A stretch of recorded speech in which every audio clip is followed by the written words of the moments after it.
Can you think of more worthwhile deeds than helping a child grow up properly and keeping a family from becoming dysfunctional?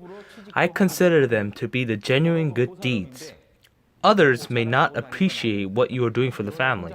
Yet, even though your contribution was invisible, the family will fall apart if you leave home. As you know, the household chores are a huge responsibility. However, such routine tasks can be easily be unnoticed by people. Nobody in the family is aware that you did the laundry. They may not even realize that the dirty laundry has been washed. In that case, I always advise people to inform others about what you've done for them. You can collapse one day from doing too much of good deeds. Let them know. Please let them know about what you're doing for them. The reason is that only when your ego is satisfied, you can continue to perform good deeds for a long time. Please don't be a martyr by keeping your good deeds to yourself. Let them know until they are tired of you and say, "We know you deserve credit." If doing so energizes your ego, it is a necessary part of practice. You need to reward your own ego as well. We know too well that we need to reward others, but why is it that we don't reward ourselves? You all know that you need to generously praise and reward others for their efforts, don't you? That way, you can continue to work with enthusiasm. However, you don't do it for yourself. Then you will eventually get burned out. It will be no fun for you. Always praise and reward yourself. Also, share your good deeds with others in an appropriate way. You will get burned out if you feel too pressured to practice love without attachment. You can't continue performing good deeds for a long time when you blame yourself. Why did I have an urge to brag about it when I knew good deeds should leave no mark in the mind of doer? Why did I feel bad when others don't appreciate me? Before you know it, you will suffer from depression or other ailments and will be on medication. Please don't do that. Let others know about your good deeds and even brag a little. In doing so, your ego becomes empowered and will be motivated to keep on doing good deeds. God knows your ego is not that of a saint.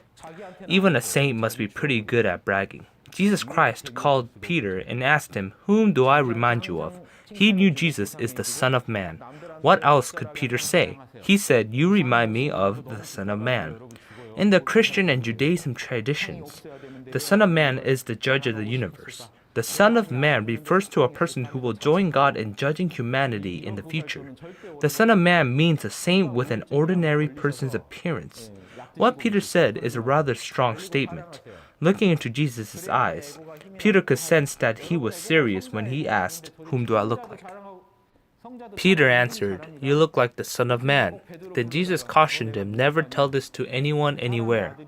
Peter must have been confused about what exactly Jesus wanted him to do. Why do you think that story is written in the Bible? Jesus is actually praising himself without being too obvious. He is entitled to do that, isn't he? You may think, "I thought Jesus was such a great saint." But that's not the point here. All egos are the same. The desires of the ego have to be fulfilled. All of the 5 levels of desires have to be fulfilled. First is the desire for survival, the desire to survive, the need to continue living. Second is the desire for security, the need to pursue a life of safety and security. And then the desire to succeed. And what else? The desire for esteem, the need for belonging. Lastly, the desire for self-actualization. It is the desire for self-fulfillment. It is also the desire for self-acceptance and self-approval regardless of others' opinions. Unless these desires are fulfilled, your life will not be in balance. This is how you can maintain your ego in good shape. Guiding people toward the way means managing their egos. If their egos are ignored, they will not follow. An expert of conscience has to be an expert of desire at the same time. Therefore, you need to always observe your own ego and desire in an acute way. If you sense that your desires are not being fulfilled, then you should communicate with others, sharing your concerns and making a request. Let others know that your need for recognition is not being met. For example, call your children's attention and say, "Let's have a sharing time to reflect on how much you appreciate me." They could be reluctant at first, saying, "Mom, let's not." Nevertheless, you should make it happen. When you feel that you are properly appreciated, you can sleep in peace at night. Now you have let them know. You feel satisfied. You may resolve, I can continue doing things for others without their appreciation. You can't possibly do that when you are not a saint. It's simply unrealistic. I bet even a saint will want to know, children, whom do I remind you of? They'd answer, we think you are a considerate mom. Then the mom would say, okay, but you don't need to go around telling people about it though. Unless the ego is adequately satisfied, it will not be motivated to practice. This is how we relish our lives.